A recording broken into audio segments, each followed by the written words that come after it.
All right. Happy to have my next guest on the Sports Card Shop guest line. He's the author. We're going to talk about a specific book, but this is not his first book. He's the author of 1876, Year of the Gun, The Dancer, The Dreamers, The Queen of Romania, The American Revolution for Dummies, U.S. History for Dummies, and the book we're going to talk about, The Uncommon Life of Daniel O'Connell. And I probably left out a book, but let's get him on. He can tell me if I missed one.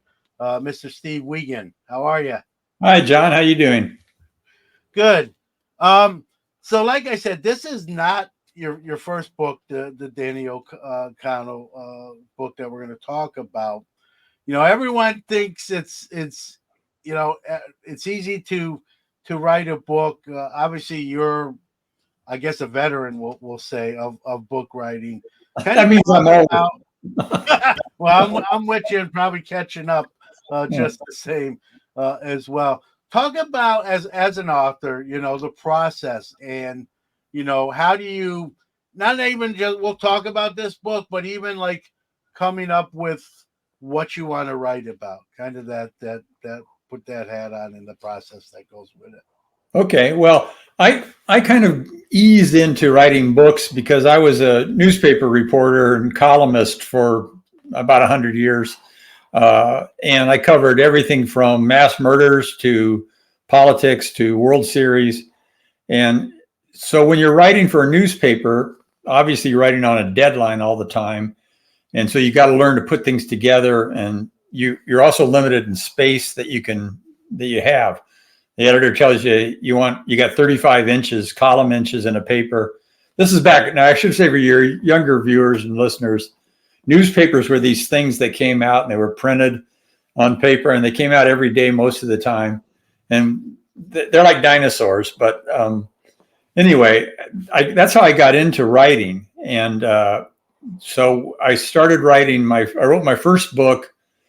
God, I want to say 25 years ago, and kind of fell into somebody said, "You want to do a book on this?" Or I had an idea for another book.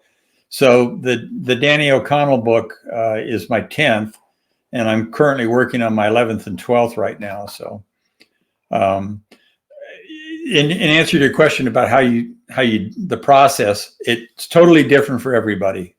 It's what everybody's comfortable with. It depends on whether you're writing nonfiction or fiction. I've written all nonfiction. I've never written a novel until that's what I'm doing right now is writing my first novel. It's a totally different experience. I don't have a clue what I'm doing. I'm spending a lot more time rewriting than I ever have before. So it really depends on how you want to approach it and what the topic is. If it's something like Danny O'Connell's story, I wanted to do three things with it. One, I wanted to tell the story of this common baseball player. In the parlance of cards, he's a common. They go for his 1960 card goes for $3, and that's if it's in PSA 10 or something probably.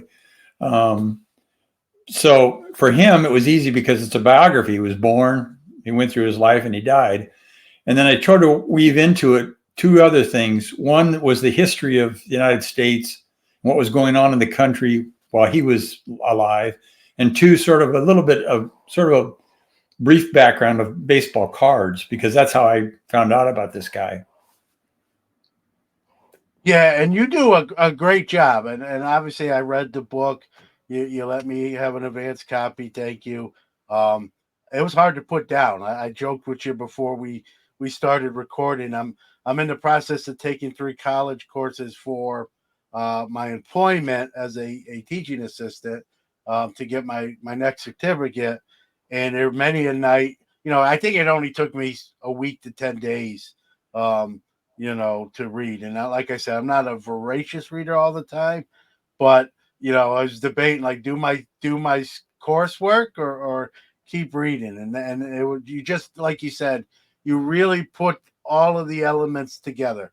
What was going on in the world, the life of Danny O'Connell, Major League Baseball in general, a lot of great stories. Yeah.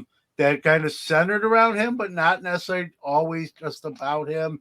And then obviously the history of baseball cards. And You did a great job with it. I guess the first question that I think many would have, like you mentioned, he wasn't a heralded player. We're going to talk about that too because he was definitely a scrappy guy. Had some good years. Was in demand for a good portion of his career. The way he played the game and being an intelligent ball player. But what was it? Why Danny O'Connell? I think some people will ask. I think it's a good question, and I think every card collector, I don't care when they started or how old they are, can relate to this. I did Danny O'Connell because when I was 9 going on 10 years old and collecting baseball cards, I hated Danny O'Connell. And the reason I hated Danny O'Connell was because I was a diehard Giants fan, still am. Would go to the liquor store by my house every week. I got my allowance. I'd go up there and buy my nickel packs. I'd open them up. I never got Willie Mays. I never got Orlando Cepeda. I never got anybody that I'd ever heard of. I got Danny O'Connell cards. And I must have had, I don't know, by the end of the season, I had 24 Danny O'Connell cards. And then I found out much later that the year that I was collecting, this was 1960, he wasn't even playing for the Giants. He'd been cut in spring training and played the whole year in the minor leagues. So fast forward to, I was a baseball card collector as a kid and have all the usual stories about putting cards in spokes and flipping them and doing all that. And I want to say about 4 or 5 years ago, I was reading a story in the New York Times about the wave, the pandemic wave, where cards prices just went crazy and how much they were going for. So I got curious. So I looked up Danny O'Connell cards on eBay. There was a 1958 Danny O'Connell card being sold for $28,000. It was a PSA 10. It was 50. It was a nice card, but so I got to thinking, I never knew anything about the guy. So I started looking at his statistics. His lifetime statistics were, he played 10 years in the big leagues. He had 260. He had 39 home runs, a little over 1,000 hits. So I'm thinking, he's a common. He's an average player. Then I started looking a little bit more at the bigger numbers. And for instance, he was born in 1929.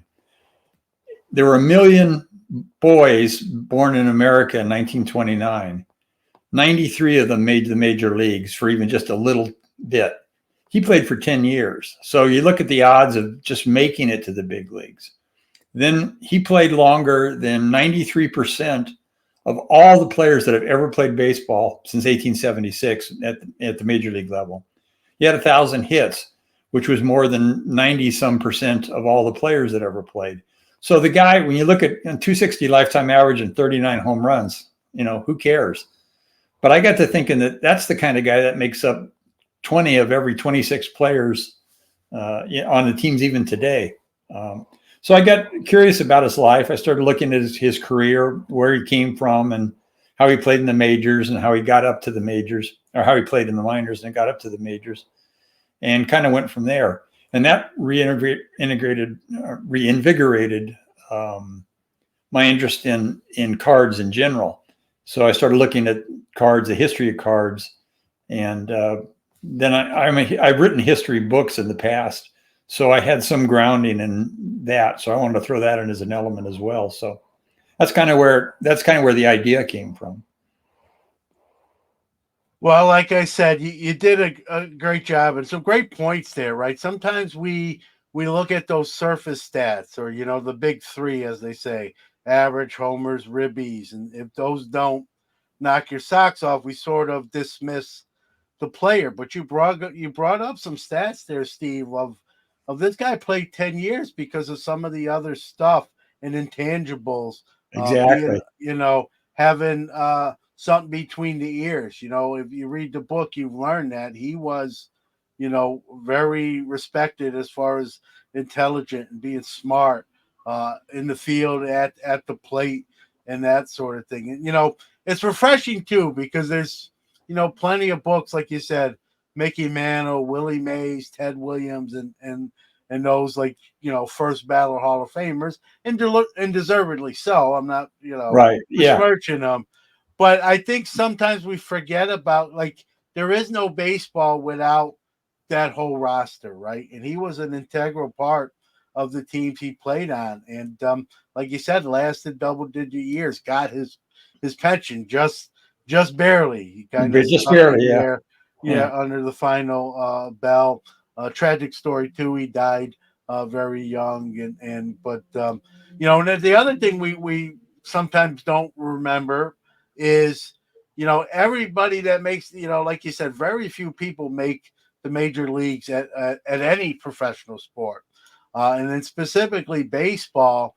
Most of the people that make Major League Baseball were not everyone, but a good percentage were multi-sport athletes in Right. high school, and probably one of the best, if not the best athlete in their high school. So while it doesn't always translate to exact success on the major league or professional level, these guys can play even before that. And so, and they love the sport. And in this particular era, as many know nowadays, right? The salaries weren't what we see today. Many had jobs in the off season. That's illustrated in the book as well. Like you couldn't take the off season off. They had families, they had to work. Many had Right. when the season ended, they went to their next job until it was spring training. Nowadays, athletes don't have to do that. They're paid handsomely. They might have to train all year and do, training programs, but they don't have to sell insurance or that sort of thing to get by. And it was a different time in baseball, and I think the book does a great job of highlighting that and getting those behind the scenes and putting that picture together for those that may not even realize it, or sometimes even when we realize it, we forget. We need that uh, reminder. From this era, player wise, there's a lot of guys that are unfortunately, passing on. They're getting older. Was it difficult to get some of the background? Obviously, he had passed on, as I mentioned, tragically young. Was it hard to find people who could share stories or tell a little bit about the man Danny O'Connell? It was, excuse me, in terms of his teammates, yeah, it was because most of them were gone. I talked to one or two. I talked to Dick Groat, who is a great shortstop for the Pirates in the 60s, an MVP in 1960. I talked to Carl Erskine, who just recently died, who pitched against him.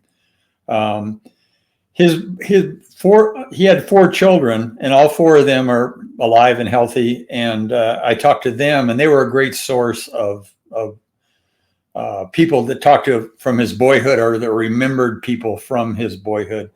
And then a lot of it was just digging through newspaper after newspaper after newspaper and looking at box scores and looking at game day stories and doing all that kind of work in the background as well. So, and then from there you could pick pieces and go and ask other questions. And then I spent about a week at the Hall of Fame in Cooperstown going through their files, and so that was very helpful as well. The people that you did talk to, you mentioned Kyle Erskine and Dick Groat, and obviously the family. Were they surprised by the subject? Like, why our dad or why O'Connell on the players side of thing? Did you get that sort of reaction? Oh yeah, yeah. The players. I'll tell you a story. I was at the National Card Show in New Jersey in, I guess that was 2022, and I was looking for commons. I was looking for a Danny O'Connell card, and nobody was selling. Everything was graded. Everything was Eddie Matthews or Mickey Mantle or Hank Aaron. And I finally found this dealer from Cleveland who had he had a bunch of commons. And they were really good shape for every year, and he had them numbered by set. So I dug through and I found the Danny O'Connell card. And he wanted $3 for it. And I said, sure. And then he said, what do you want this for? He said, you collecting 60s, because it was a 1960 card. And I said, no, I'm doing a book. I'm writing a book on this guy. And he looked at the card, and he looked at the back, and he looked at the front, and he looked at the back again. So you're doing a book on this guy? And I explained a little bit about it. And he said, well, good luck with that. And he gave me the card for $250. So there you go. To answer your question, that was, the family, when I first contacted the family, I wrote them letters after I had tracked them down and told them what I wanted to do. And it took a while for them to get back to me. And finally, the eldest son, who's also named Danny O'Connell, wrote me back and said, yeah, he'd be glad to meet with me and talk a little bit. And once I'd met him, the barriers kind of came down and the family warmed up, and they were just absolutely terrific. I went to interview them in New Jersey and New York, where they were living, in Delaware. And they couldn't have been nicer, very helpful with scrapbooks and pictures and other things.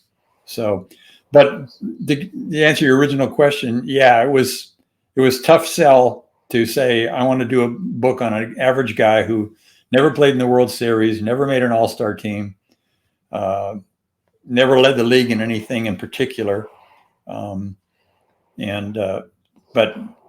that's why I wanted to do the book in the first place, because he was more, I think, he's more symbolic or emblematic of the players from the 1950s than Mays or Mantle or anybody else, because their stories.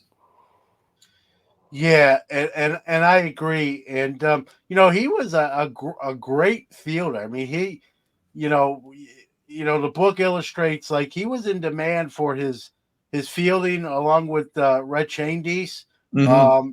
And there's a connection there. And so he was, while the numbers weren't Hall of Fame worthy, he was what a lot of teams sort of look for. There were some years, as the book illustrates, where the hope was there and he didn't live up, necessarily to the hope for that season and whatnot. But he had some other years where the word that comes to me, and you can tell me if it, kind of a spark plug kind of player. Absolutely. He was a guy who, you make a really good point, and I was going to bring this up.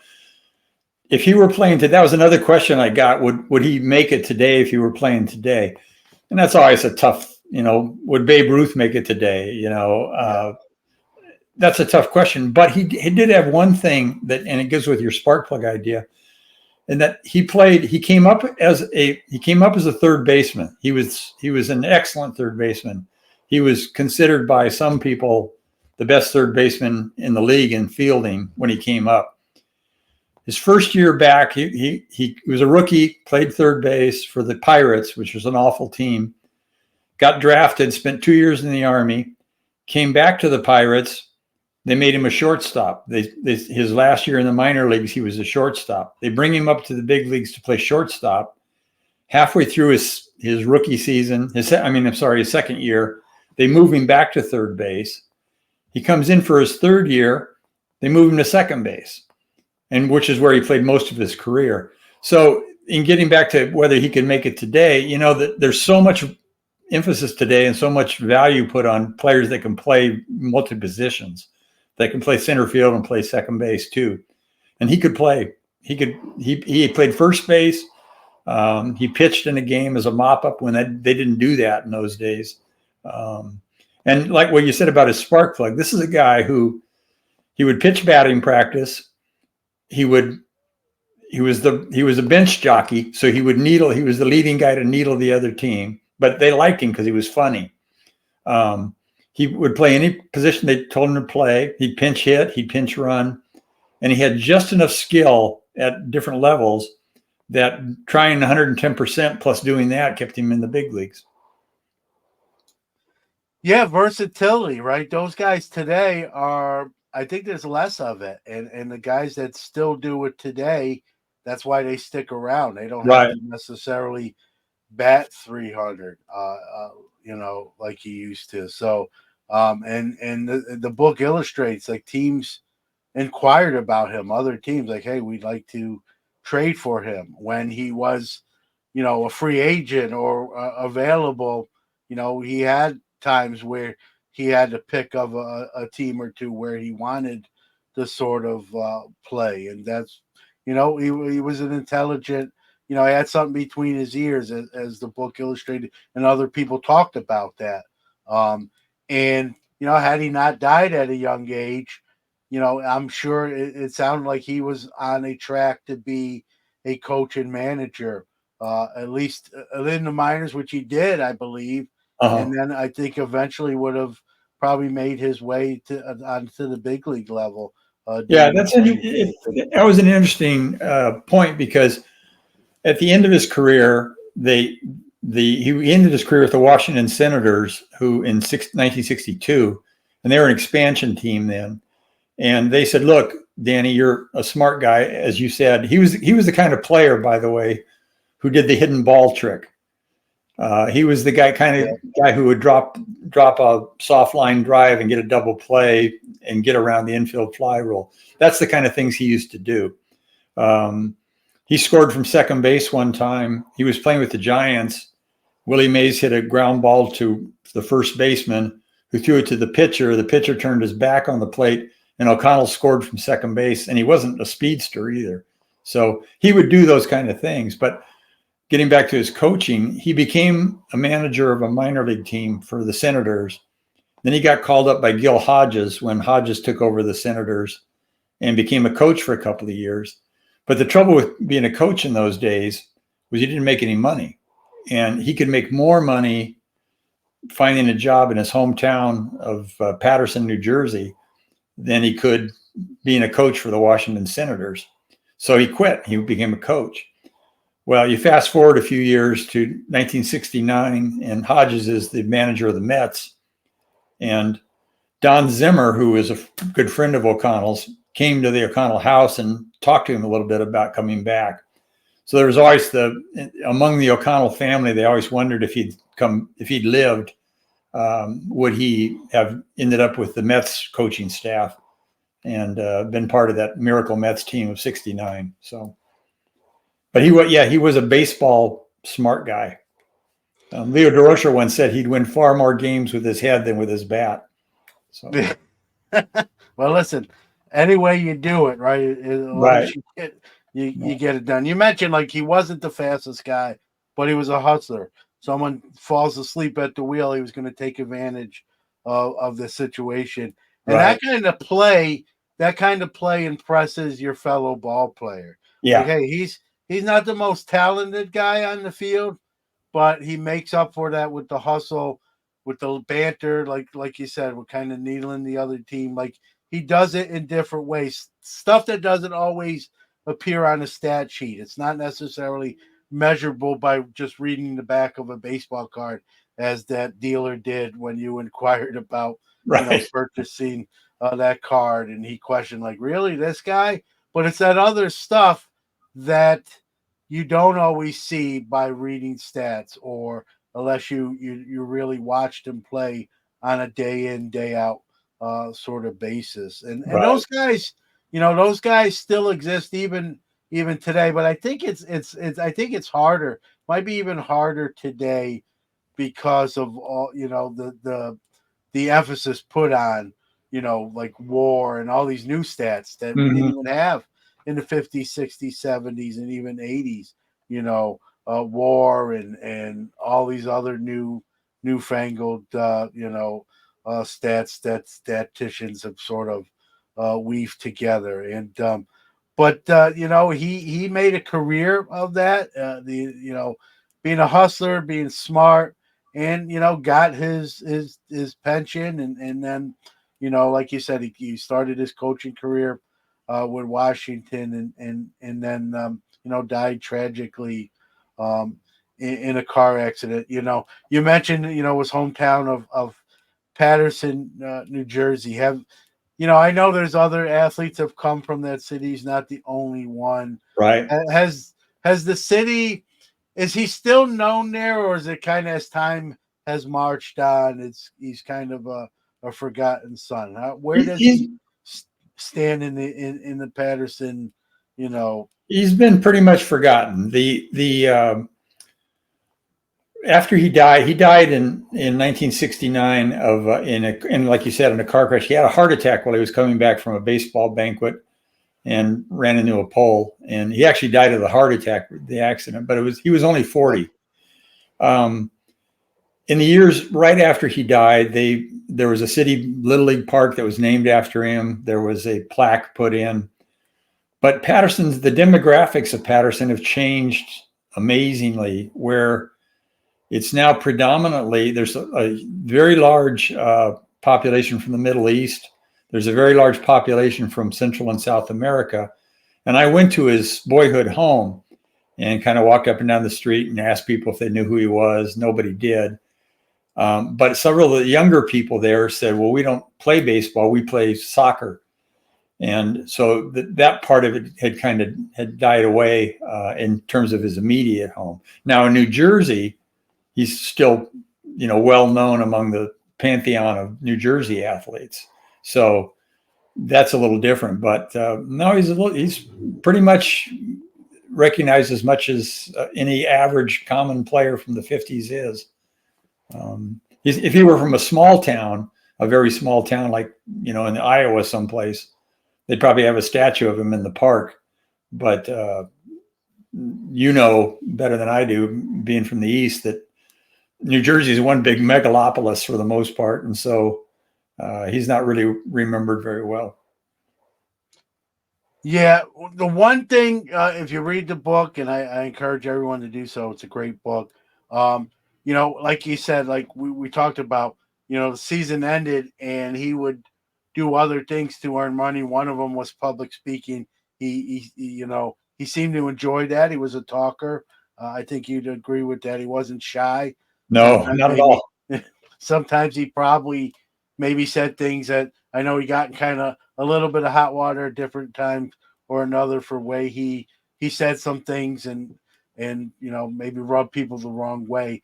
Did that make the fact that he was outspoken or did these speaking engagements and had these interactions, did that make finding the nuggets for the book, did that make the process easier? I know it's still difficult, but did that help you in getting this book completed? It did, because first of all, it gave you a real insight on what kind of a personality he had, and it backed up what his kids had told me and what other people who knew him had told me. But there were he was a fabulous public speaker. He was in big demand. In fact, several of his off seasons, he'd have a job, maybe working for a beer distributorship or something. But usually he didn't go out and peddle beer. He went out and did banquets and talked, and then maybe did a plug for the product at some point.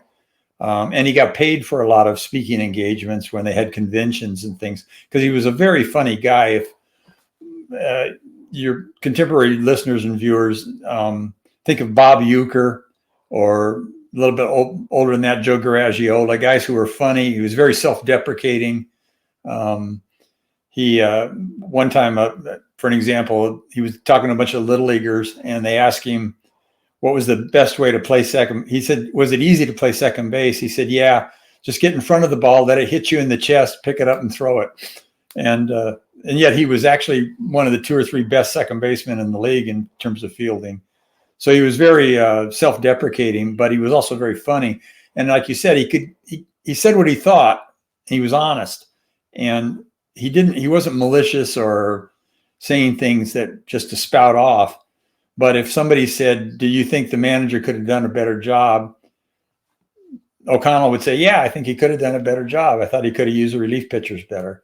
And of course, in those days, even today, but even more so in those days, managers didn't want to hear that stuff, and the front office didn't want to hear that stuff.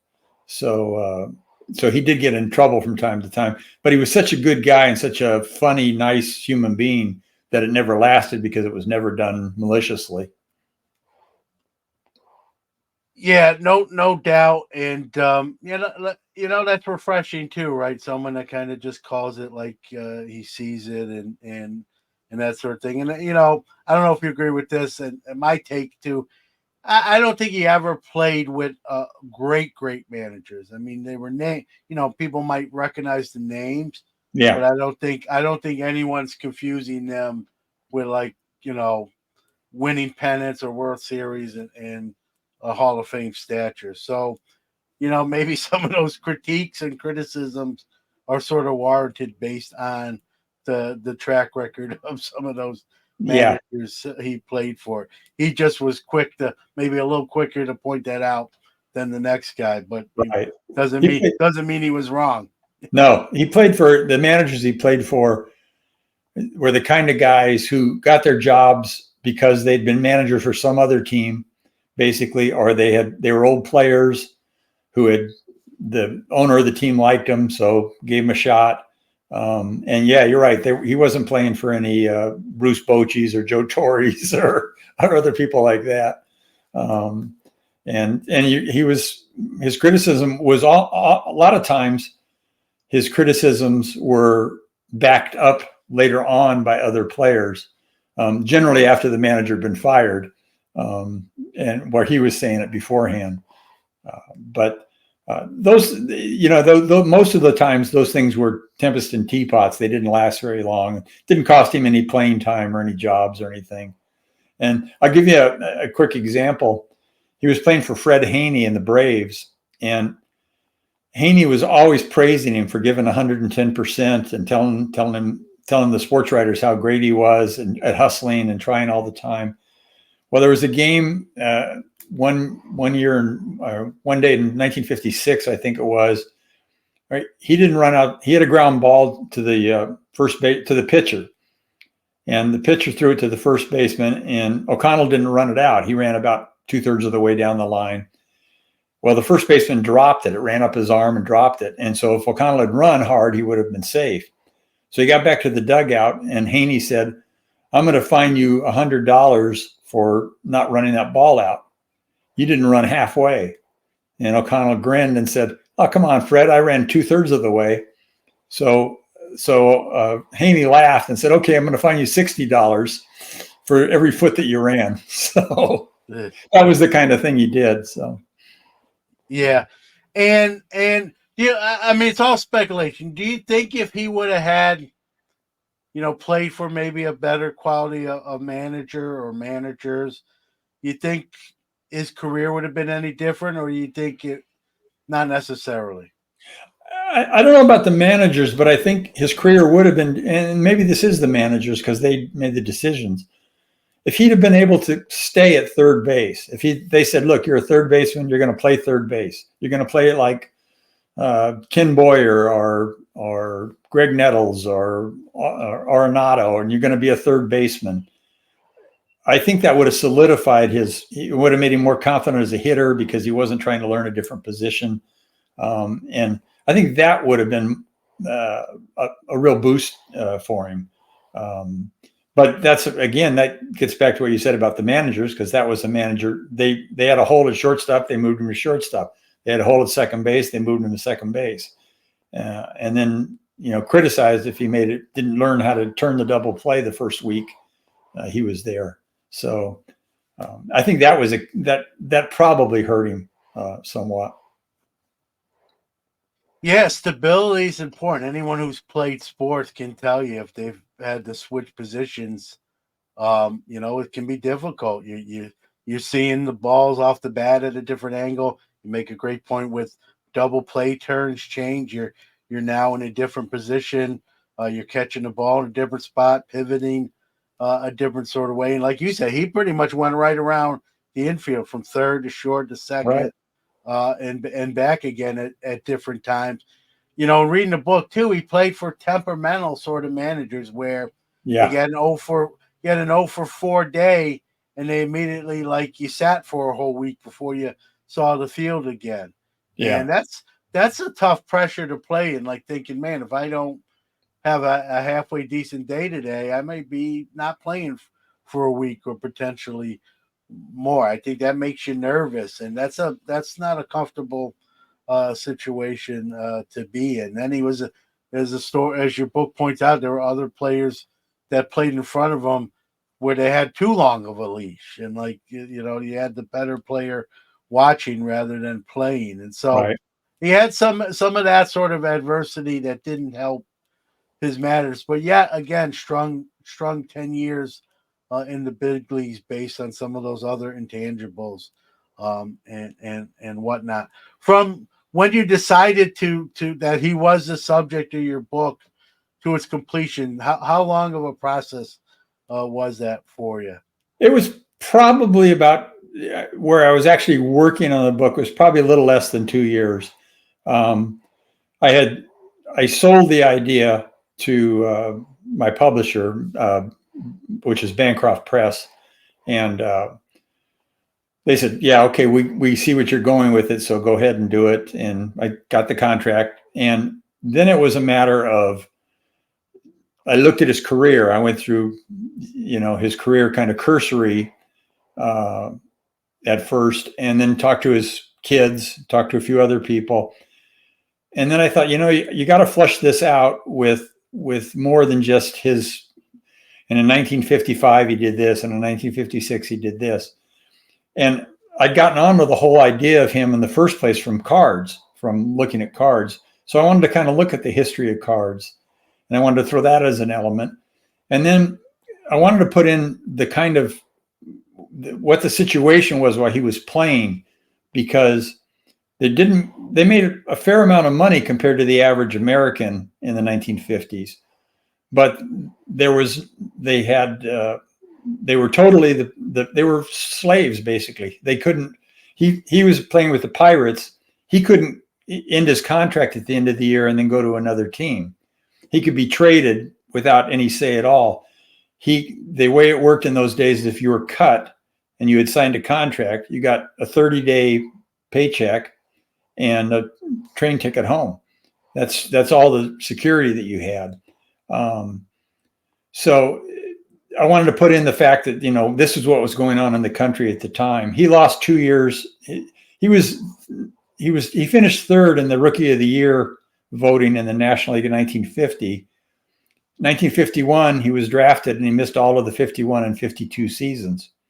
So, there he is right at the very start of his career, very promising, and he loses 2 years. Now that happened to guys like Mays and other people as well, but still, it's the kind of thing that today's players don't face, and so that was one of another sword over his head, I guess.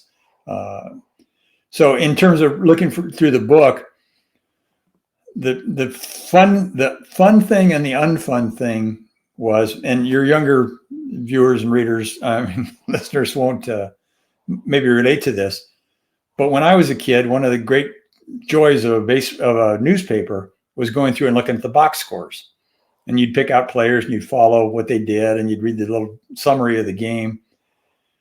I went through every box score of every game that he played in for 10 years. And that meant spending 3 weeks in the Milwaukee Central Library, because their newspapers weren't online at the time. So that means grinding through their system to look at every box score. And it was fun, but it was also not fun at certain times. So yeah, it was a grind. You mentioned the grind. That's a grind, right? In today's digital age where everything's almost at your fingertips, to do it the old school way. And right. I'm old enough, Steve.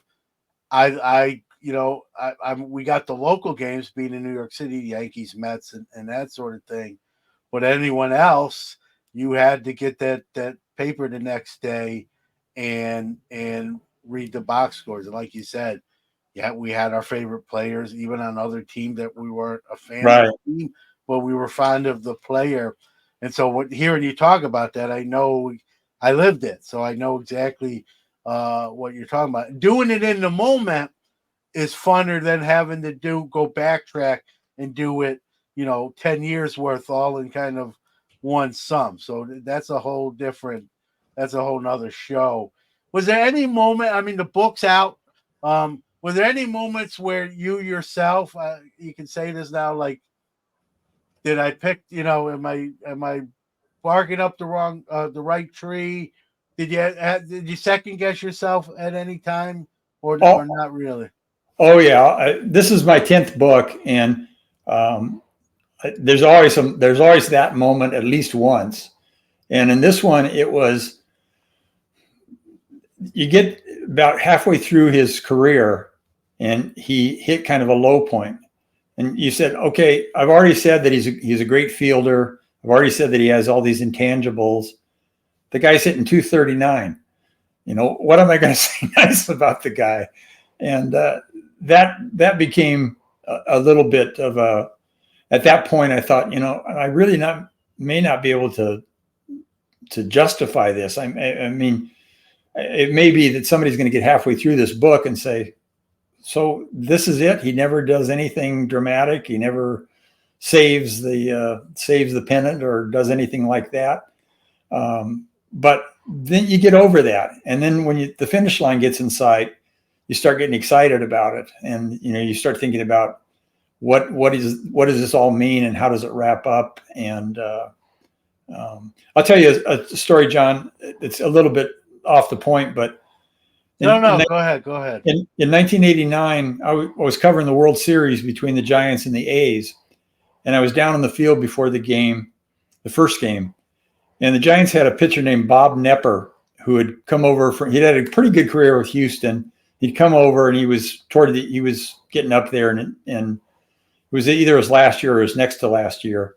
And I don't even think he was on the active roster for the Giants. And so I was talking to him about the importance. It was his first World Series, and I was talking to him about, how did he feel about it? And he said, look, this is what you play for. I don't care. You sign the contract and you argue with the guys about whether you should get more money and how many walks you had and what your earned run averages was. But you really, when you get on the field like this is what you're here for, is to play a game and play a baseball game. And you pinch yourself all the time thinking, I'm got a uniform on and a glove, and I get to play a kid's game, and I get paid for it. And this is terrific. And I thought that sort of caught the whole idea of, and maybe it's been lost a little bit. I certainly hope not, but it's been lost a little bit in both being a baseball fan and watching the game, and in card collecting. And I'll get on my soapbox here a little bit, and I'll sound like an old fart for doing it, but I watch from time to time. I watch YouTube videos of maybe a pack opening, or somebody has just bought a box at a Goodwill and they're looking through them. And I was watching one the other day. The guy was going through the cards, and every card he went through, he mispronounced these were cards from the 50s, 60s, and 70s. He mispronounced the name. I mean, grossly mispronounced the name. Didn't have a clue who the guy was. And when he got to Carl Yastrzemski, he didn't know. It was clear he didn't know who Carl Yastrzemski was. Other than he had a list there he had a Beckett or some kind of list of who was a valuable card from that year. But here he is with a Hall of Famer, and he doesn't know the guys. He clearly didn't know who the guy was. And as an old guy, it's a little troubling, because you can pick up any pack from today or 50 years ago, and there's a story behind the picture on each of those cards. And it's, how this guy, like you said before, was the star athlete in his high school and maybe 3 sports, dominated in baseball, maybe went through 3 years in the minor leagues where he was a star, gets to the majors, and that's it. He's peaked. He maybe has 2 or 3 good years. He's up and down a little bit, and he's gone. But the rest of his life, he's going to say, yeah, I was a big league ball player. And, how many of us who like baseball or love baseball can say that, that we even got anywhere close to that. So I hope if people read the book and they'll pick up on the fact that there was nothing wrong with being a 260 lifetime hitter. And if you enjoyed what you did, you did the best you could. So. Yeah, no, and the book is great at like you said, it's it says the tale of baseball card average players and the true value of America's game, and you weaved all of that stuff together so well, Steve. And we always want people want to talk about those stars, but you can't have a whole roster of Mickey Mantles, right? You needed or Willie Mays, you needed those other role players, those utility guys those semi-stars, if you will, those intangible guys, those hustlers to fill out the roster. And sometimes I don't think they get enough credit. It's easy. The low-hanging fruit is those superstars, and it's I'm with you when I see Carl Yastrzemski is a Hall of Famer. You really should probably know the name almost at any age. I mean, unless you're very young, I get that. But that's one of my pet peeves in sports and life and in the hobbies is not. I'm a history guy. I love history across different genres, not world history, but sports history, card history.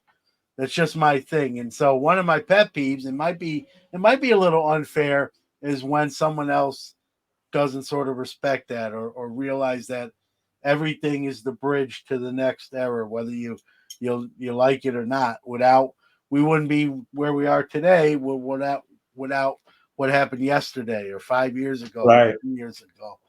And so yeah, that always is a pet peeve of mine too.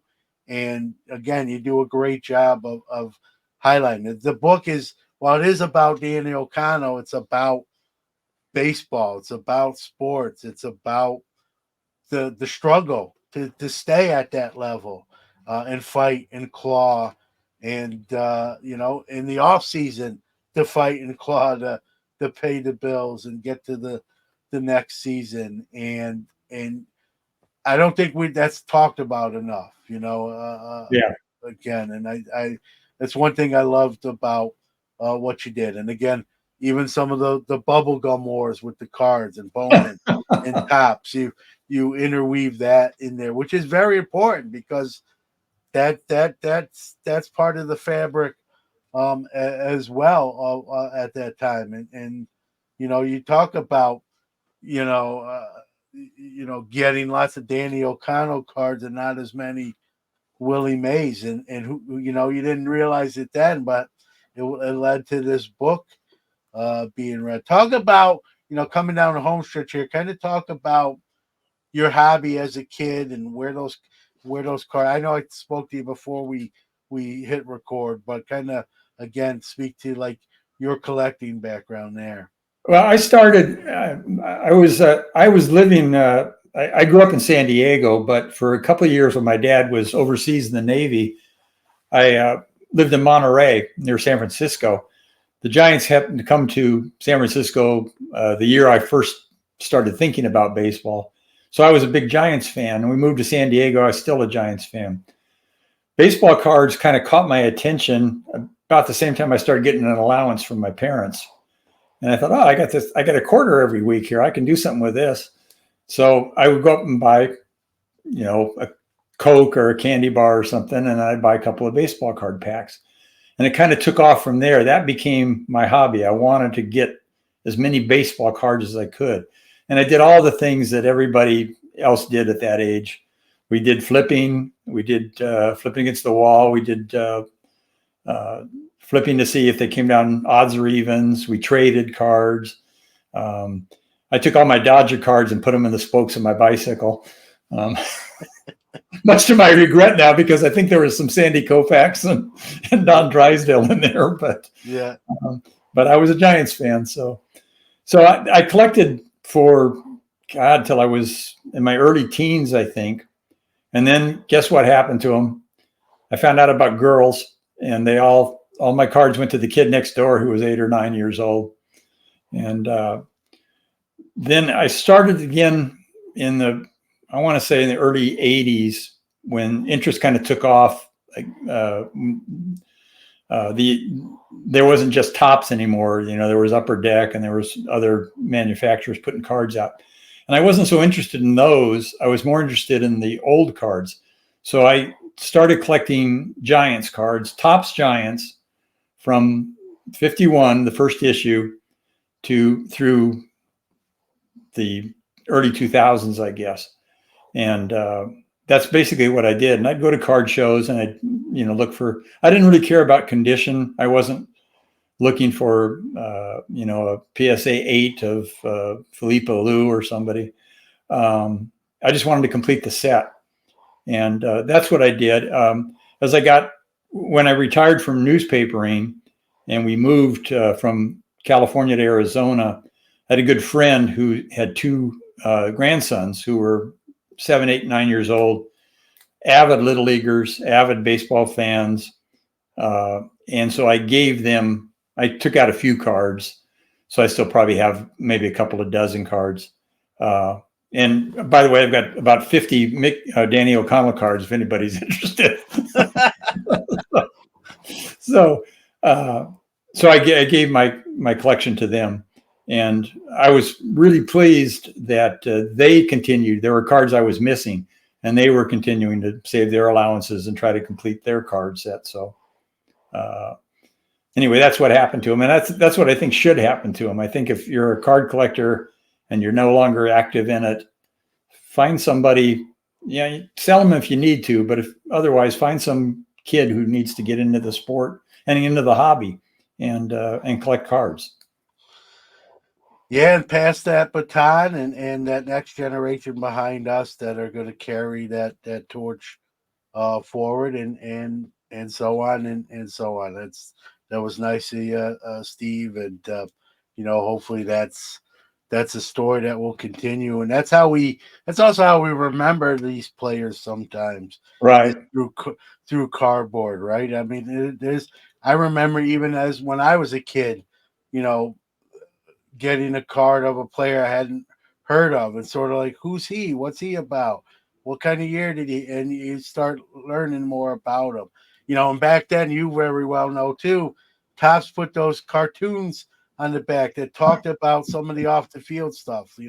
So and so does this in the off season.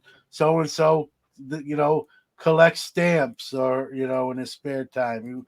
We learned about the person behind the uniform, not just Right.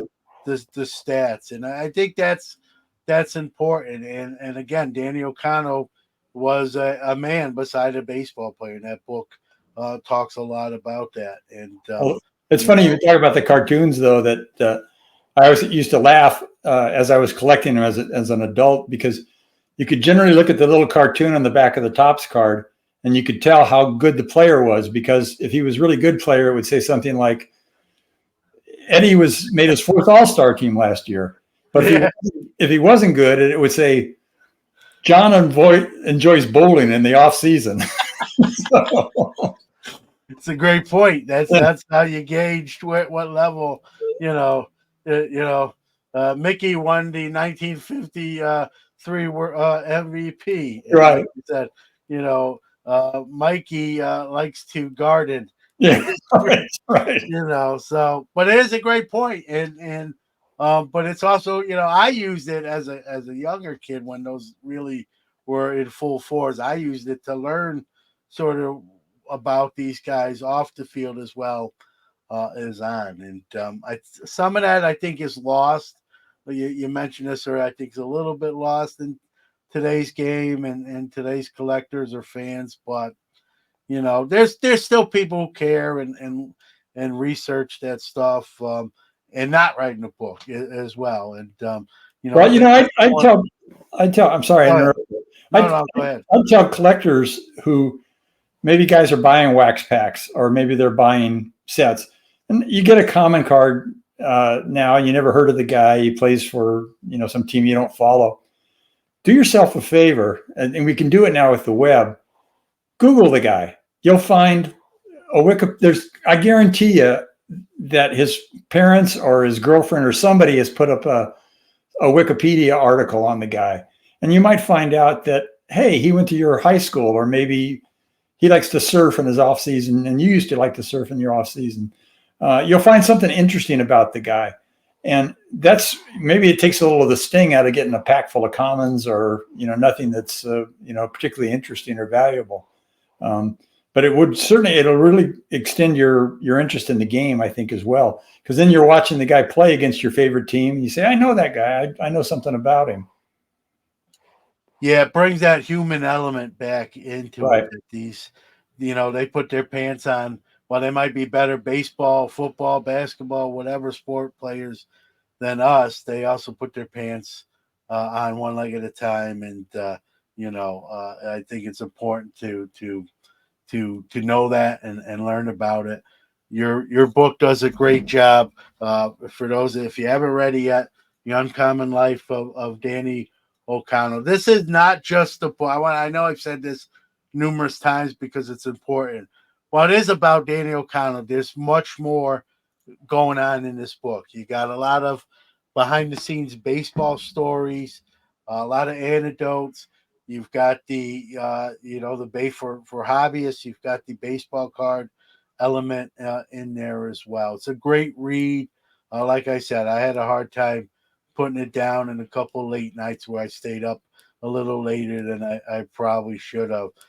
Before I we close it out, I guess do you see another? I know you're writing two books. You said concurrently. You think you'll come back to the sports arena with a book somewhere in the future? You think it's somewhere you want to go again? I hope so. I do think I actually had an idea just recently for another baseball oriented book. And so I'm going to explore that quite a bit as I move on down the road.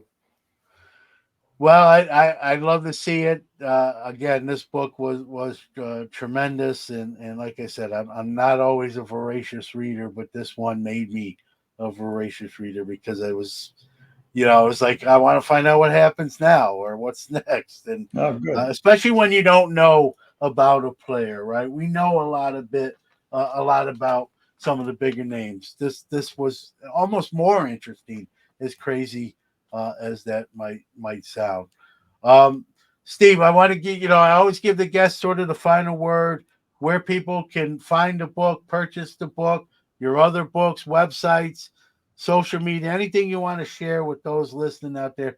Take all the time you need and get that information. Okay, well, not much. The book will be out in hardcover in the middle of July. In fact, the release date is set for the day of the All-Star game this year. There you go. So it'll be out in hardcover from Bancroft Press, and you can buy it from Amazon or Barnes and Noble or any place you can buy new books.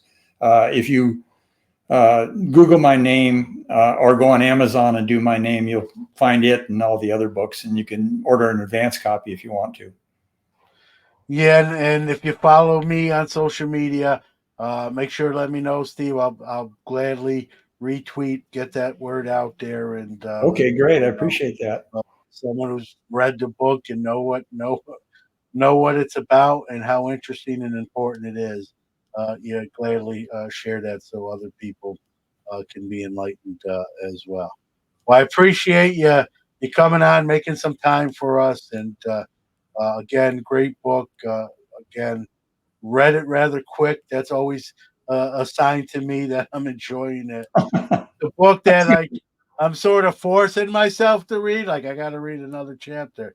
Usually that's a school book, but I remember those days. but no, awesome book, and I appreciate you coming on and sharing some of the behind the scenes to how a book comes together and some of the processes and difficulties. Everyone thinks it's I just start writing stuff. It's not as simple as that. So. Well, thanks, John. I appreciate you having me on, and really enjoyed our talk, and hope people buy the book. Yeah, no doubt. Like I said, we'll get the word out there for sure. Thanks, Great. Steve. Thanks, John.